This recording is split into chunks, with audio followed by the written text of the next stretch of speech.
৩০ জুলাই থেকে ৫ আগস্ট পর্যন্ত সারা দেশের ন্যায় লক্ষ্মীপুরের রামগতিতেও জাতীয় মৎস্য সপ্তাহ ২০২৪ পালন করছে উপজেলা মৎস্য দপ্তর।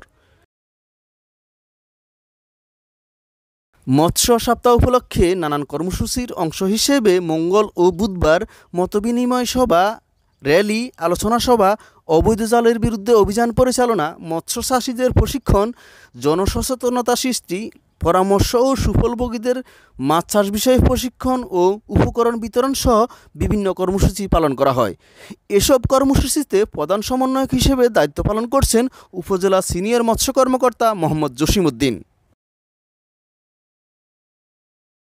এসব আয়োজনে উপস্থিত ছিলেন উপজেলা নির্বাহী অফিসার সৈয়দ আমজাদ হোসেন, উপজেলা চেয়ারম্যান শরাফুদ্দিন আজাদ সোহেল, উপজেলা আওয়ামী লীগের সাধারণ সম্পাদক ও সাবেক উপজেলা চেয়ারম্যান আব্দুল ওয়াহেদ, উপজেলা ভাইস চেয়ারম্যান মোহাম্মদ নাজিম উদ্দিন, উপজেলা প্রকৌশলী মোহাম্মদ সাইফুল ইসলাম, বড়খেরি নৌ পুলিশ ফাঁড়ির ইনচার্জ মোহাম্মদ ফেরদৌস আহমদ সহ বিভিন্ন পর্যায়ের ব্যক্তিবর্গ।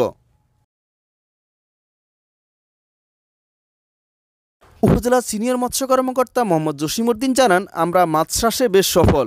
উপজেলায় মাছের চাহিদা মিটিয়ে আমাদের উদ্বৃত্ত রয়েছে। এই উদ্বৃত্ত মাছ ঢাকাসহ দেশের বিভিন্ন জেলায় চালান হচ্ছে। আমরা বিভিন্নভাবে মাছ চাষিদের উৎসাহিত করার চেষ্টা করছি।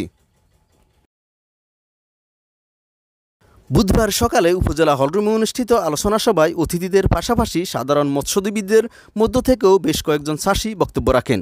আলোচনা সভায় জেলে ও মৎস্যচাষীদের পাশাপাশি বিভিন্ন শ্রেণী ও পেশার মানুষ উপস্থিত ছিলেন।